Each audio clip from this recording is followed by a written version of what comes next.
My stepdaughter refused to attend our wedding, yet years later she appears demanding I give up the family home. A shocking revelation ensues. I, 45 female, have been married to my husband Michael, 50 male, for the last 10 years. We were both in our early 30s when we first crossed paths at a local art gallery. Both of us were admiring the same painting and struck up a conversation. It was like an instant connection, you know? He asked me out on a date, and as we started to know more about each other, it felt like I had known him forever. I am the oldest of 3 children. In my family, money was always tight for us, but manageable. We could afford to go for fast food only if it was our birthday. My dad taught us very early on to work hard for what we wanted to achieve in our lives. I studied hard and put myself through college. I did a few modeling gigs on the side, so by the time I graduated college, I had no debt. I had worked my way through the company and was currently working as a junior associate. Michael, on the other hand, had a completely opposite background. His family was financially better off than ours. His dad had a good job with a high salary and Social Security, so they never had to stress about money. Michael's parents could afford to cover all his college expenses. Thanks to his dad's influential position at his company, Michael got an internship there. From there, he worked hard to build his own path in the company through dedication and effort. Although Michael and I came from 2 different worlds, we share the same passions for art and music. This is what made us fall in love with each other. Michael had a 17-year-old daughter from his previous marriage. His daughter, Candace, never really liked me from the beginning. She never seemed to warm up to me and often refused to engage with me whenever we met. It felt like she somehow held me responsible for her parents not being together. Even though I met Michael long after his divorce was completed with his ex-wife, I understood her feelings and tried to give her the space she needed to come to terms with our relationship. Just for context, Michael and his ex-wife, Amelia, were married for only 3 years. They were college sweethearts, so they decided to get married, but when they did, everything changed for the worse. She was a stay-at-home mother, while Michael worked hard to bring in the money. One day, Michael returned home from a work trip earlier than planned, only to discover her in bed with his best friend, Tom. This was an incredibly difficult time for Michael, as he lost the 2 most important people in his life on the same day. The betrayal by Amelia had left him shattered. In the aftermath, he made the painful decision to file for divorce. The divorce proceedings between Michael and Amelia were painfully bitter, primarily because Amelia was determined to retain ownership of their house, even though it belonged to Michael. The battles didn't just end with the property. They extended into a challenging custody dispute over Candace as well. Due to Amelia's infidelity during their marriage, the judge ultimately didn't grant her ownership of the house, but did grant both parents custody, ensuring that Candace would continue to have a connection with both of them. Amelia's anger over not acquiring the property festered, and over the years, she manipulated Candace's feelings, turning her against her father. Meanwhile, Michael chose not to disclose his ex-wife's infidelity to their daughter, attempting to shield her from the painful details of their past. I found out about all of this when we first started dating each other. Michael wanted to be completely honest with me about his past, and I really appreciated that. Once, Michael had invited Candace to join us on a trip to Africa, hoping it would provide an opportunity for us to bond. I was optimistic and thought it could be a turning point for our relationship. Unfortunately, it didn't quite go as planned. During the trip, Candace seemed irritated at me and often erupted into sudden, unprovoked anger. If I got too close to Michael, she would lash out using hurtful words like gold digger. Michael was quick to admonish her for her behavior, but she would just smirk at me, making it clear that she wasn't ready to accept me into her life. I knew the situation with his ex-wife and daughter was complicated, but our love for each other was strong, and I was willing to navigate these challenges with him. After a whirlwind romance, we got married. It was a small, intimate ceremony with just our closest friends and family. We were excited about the life we were going to build together. Amelia and Candace never attended our wedding despite our invitation. Our marriage was going great initially. We traveled the world while we both continued with our jobs. I was deeply passionate about my career, and I had no intention of giving it up. Meanwhile, Amelia was living together with Tom after their divorce. Candace had her own apartment thanks to Michael's financial support, and she was working as a social media executive in a reputed company. 3 years into our marriage, we were overjoyed to welcome our son. However, the pregnancy had been tough on me, and it was made even harder whenever Candace came to visit. She would make cruel, unsolicited comments about my weight and appearance. Whenever Michael wasn't around us, she would remark how he would leave me eventually now that I am a fat cow. This deeply troubled me, and after I shared my concerns with Michael, he decided that Candace would no longer visit our home. They began meeting at cafes instead to avoid any further distress for me. When our son Nick was born, we were beyond happy. Despite becoming a parent, I was determined to keep working, so we decided to hire a babysitter to help us care for him when my maternity leave ended. I eagerly returned to my job. Even though we were in a stable and comfortable place in our lives, I cherished my financial independence and the ability to continue pursuing my career. If Candace had issues with me before, they seemed to intensify after Nick came into our lives. At family events which we would sometimes organize, she would target Nick, attempting to bully him, which left our son in tears and seeking our help. While I understood her hate towards me, I couldn't stand by and allow her to take her anger out on Nick, our innocent little boy. I banned her from ever coming to our house again. We all stopped hosting family events at our house since then. Now, coming on to the issue at hand, as we were getting older, Michael and I realized the importance of planning for the future. We decided to create a will to ensure our affairs were in order. Given that Michael had already provided a flat for Candace, he designated me and our son as the inheritors of our family home. His remaining assets, which were the money in his personal savings account, would go to Candace. Meanwhile, I had my own assets which I intended to leave to my son, ensuring that he would be well taken care of throughout his life. We both felt this was the right decision to secure our family's future and provide for Nick as he grew up. When Amelia and Candace got wind of our will, all hell broke loose. I'm not sure if Michael mentioned it by mistake or his parents did, but they were not happy at all. Amelia called Michael demanding that they deserved to have the house as she was married to him first, but he firmly stood his ground. He reiterated that he had always provided for Candace, from her child support to her college expenses to buying her an apartment. He told her that he would ensure that Candace is secured in the future, but he was going to leave the property to our son. This seemed to anger her even further, and Amelia sent me a long text message where she called me every name in the book. I showed Michael the message, who asked me not to engage with her further and block her immediately. The following day, Candace showed up at our doorstep, clearly upset. I knew she was here to talk about the will with us. I didn't want her to create a scene in front of our son, so I quickly arranged for my parents to pick him up. We, just the three of us, were left. Candace made her intentions known. She insisted that my son and I should give up the property because, as the firstborn of Michael, she believed she deserved the house. Despite feeling irritated, I remained silent and looked to Michael to handle the situation. He explained to Candace that he had always provided her with everything needed in life. He assured her that he would be leaving her his savings, and that he also had a commitment to secure my and our son's future. Since he was married to me, leaving the family property to us was his way of ensuring our well-being. Candace again shifted her focus onto me and insisted that she expected me to do the right thing. I calmly expressed my support for my husband's decision, which only seemed to infuriate her. She raised her voice and threatened to take me to court. At this point, I didn't want to escalate the situation any further, and I requested that she leave us alone.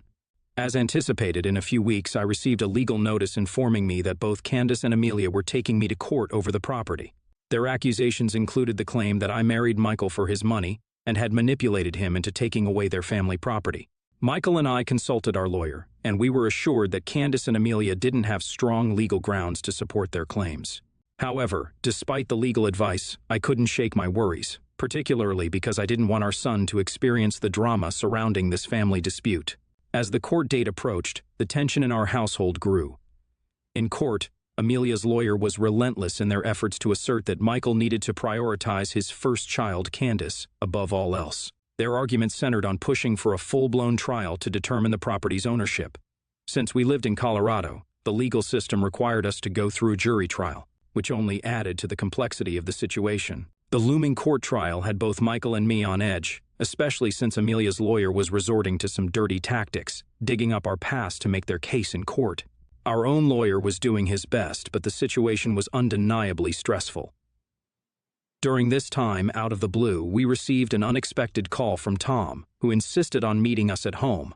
Since the painful discovery of Tom's involvement with Amelia, Michael had cut off all ties with his once best friend and didn't want to meet him. I convinced him to hear Tom out just in case it would help us resolve this dispute sooner. When Tom came over to our house, we were half expecting it to be another one of the opposing lawyer's ploys to undermine our case. However, to our surprise, Tom was here with a different intention, to talk. He revealed that he was here to make a confession about something that would be incredibly difficult for Michael to hear. Michael sat motionless as Tom revealed that Amelia had been seeing him behind Michael's back for a very long time, and they had been involved romantically even before Amelia became pregnant. I held my breath as Tom continued, disclosing a bombshell that none of us had expected. Apparently, when Amelia got pregnant, she confided in him that she believed the child was actually his. However, because Michael was financially more stable, She had chosen to keep the truth hidden and remained in the marriage. Tom had pleaded with her to reveal the real father to Michael, but she had consistently refused to do so. I couldn't believe how Amelia could manage to keep this a secret for so long, and the audacity she had for fighting over the property while keeping this monumental secret from Michael. It was mind-boggling how she had managed to maintain this charade for so many years, all the while causing such turmoil within our family. Tom explained that he had kept silent all these years because he believed that Amelia truly loved him.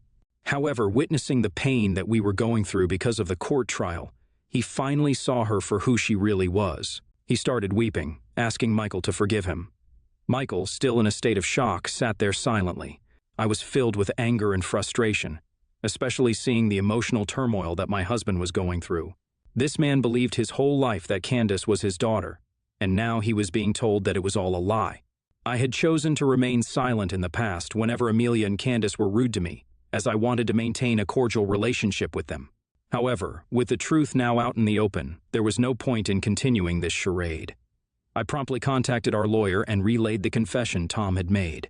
Our lawyer informed us that for our statements to be held in court, we would need to provide concrete evidence, such as a DNA test.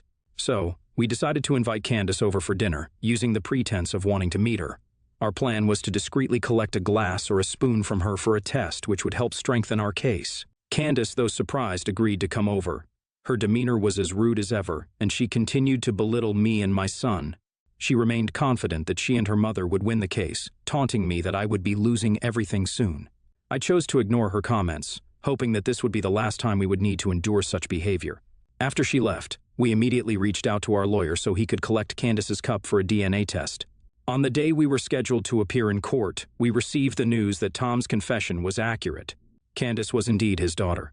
As I let out a sigh of relief, I couldn't help but feel empathy for my husband, who had been dragged into this turmoil because of his ex-wife's lies and manipulation. I informed the lawyer that I was ready to take the stand that day and share our side of the story in court. My lawyer agreed, as this would be the best course of action for us to reveal the truth. As I took the stand, I felt a mix of emotions: anger at Amelia for her deceit, sympathy for Michael, and determination to protect our family's rights. Taking the stand in front of the jury, I braced myself and began answering our lawyer's questions. We delved into my past, my career, and the fact that I never gave up on my job even after we got married. I went on to recount the emotional torment, taunts, and abuse I had endured from both Amelia and Candace over the years. We presented screenshots as proof of my story. I told the jury that Candace never accepted my presence from the very beginning and had even refused to attend our wedding. Since we had our son, she had been verbally abusive towards him as well. Then I revealed Tom's confession in front of the jury.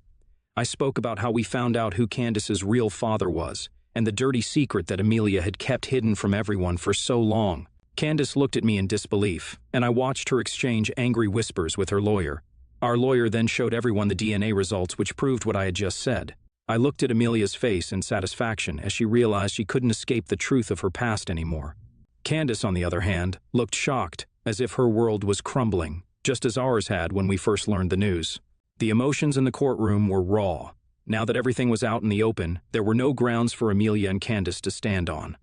Amelia looked defeated, and Candace, who had been so sure of her victory, was now grappling with the fallout of her mother's actions. There was no case left for their lawyer to fight about anymore. Fortunately, it didn't take long for the jury to decide and come back with a verdict. The judge announced the verdict where we were awarded the inheritance of our family home just as Michael had always wanted, and the jury acknowledged that Candace and Amelia had no legitimate claim to it. Since the court decision, for the past couple of days we have been receiving mixed reactions from our close family and friends. Although a majority of them understand our situation and agree what we did was right, a few seem to think that it was cruel for us to reveal the truth and shatter Candace's life. So here I am on Reddit asking for your thoughts. Do you think I was the a-hole for refusing to part with our property with our stepdaughter and eventually revealing everything in court and not to her personally? Update 1. It's been 3 days since my last update, and I have read all your comments and advice. Many of you seem to believe that Candace might have already known about her mother's lies, which is impossible, as I saw the way her face fell when we revealed the DNA test in court. Winning the court trial has lifted a huge weight off my shoulders. I'm choosing not to dwell on the negative relatives who believe we did something wrong. We didn't choose to be dragged into court by Amelia and Candace, we just revealed the truth. I no longer have to worry about my future, and I'm content with the outcome. However, my main concern these days is my husband. Michael is still reeling from the shock of learning the truth about Candace's birth father. His world has been turned upside down. He hasn't been able to eat or sleep very well since finding out that she isn't really his daughter. I can't imagine the pain he must be going through to accept the truth. Amelia put him through hell when they got divorced. Now that we knew Tom was her father instead, he just didn't know how to handle that information. Tom had not only slept with his ex-wife, but was also the father of his first child. I have suggested Michael go for therapy, as he needs to talk to someone professional who can help him navigate this situation. I have booked his appointment, and he starts next week. Update 2. It's been 1 month since my last update, and we have managed to move on from this situation to a certain extent. As I mentioned before, my husband has been going to therapy regularly. I can see him getting better, but it's going to take time for him to fully recover. Unexpectedly, last week, Candace reached out to us. We honestly didn't think she'd ever want to talk to us after everything that happened. She called to say she was sorry for what we've been through. I wasn't sure if her apology was genuine or if she was just upset about her mother's actions, but I didn't press the issue. Candace shared how she'd always been jealous of me, thinking I had taken her father away. She admitted to hating me, something I already knew. She believed that her father was the one who had cheated on her mother. However, during the court proceedings, when the truth came out that it was actually Amelia who had cheated, she realized she'd been living a lie her whole life. She begged Michael not to stop being a part of her life, and he reassured her that he'd always be her father no matter who her birth father was. This brought her to tears, and it seemed like she needed that confirmation all along. Candace also apologized to me for what she'd put me through and hoped I'd forgive her one day. I didn't want to pretend everything was okay between us because it wasn't, and it would take time before I could be in the same room with her. Lately, I've been focusing on our family and my son. I couldn't spend much time with him during the court trial, so I'm planning a secret family vacation to take time off and celebrate. Hopefully, this getaway will help us relax and recharge. I'll provide another update if something interesting happens. Update 3. After 3 months of no contact, Amelia showed up at our doorstep. I was torn about letting her in, but I was worried about the neighbors overhearing any potential shouting as she'd done that before. Reluctantly, we allowed her in, but we made it clear that any outbursts would lead to a call to the police. Amelia explained that Tom had decided to leave her and asked her to move out of his house by the end of the month. She was in tears as she revealed that he didn't want to marry her anymore, after what he saw Michael and me go through. With nowhere to go, she wanted to move in with Candace, even though Candace strongly opposed the idea. We learned that since the trial, Candace had cut off all contact with her mother, accusing her of manipulating her. Amelia was only here because she wanted us to talk to Candace regarding this situation. She wanted us to convince Candace about letting her mother move in. Before I could say something, I witnessed my husband lose his temper for the first time. He firmly told Amelia that he had purchased the apartment for Candace only. Hence, it was Candace's decision whether she could live with her. He expressed how she never even bothered to apologize after cheating on him all those years and now expected us to help her out. He told her that he was glad Tom had seen the truth and was leaving her. Amelia tried to justify her lies, saying that she feared being kicked out of the house while she was pregnant and had she revealed the truth earlier to Michael.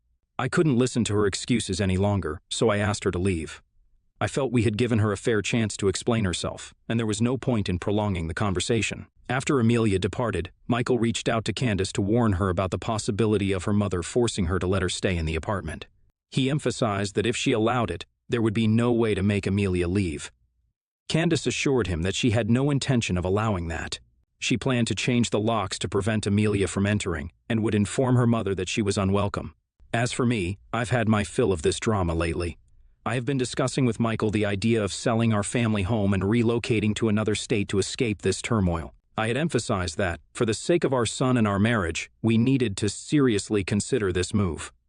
Although it is a tough decision, Michael has come to accept it, particularly since Amelia's unannounced visit demonstrated that we need to put some distance between us and her, given the uncertainty of whether she will ever leave us in peace. Moving out of this city seems like the best choice. Michael's job can be done remotely, and I'm open to starting fresh at a new company if it means finding happiness away from these toxic people. We will begin the process of selling our family home next month, and hopefully by the end of this year we will be starting fresh in the new place. It is time for us to turn the page on this chapter of our lives and begin a new one.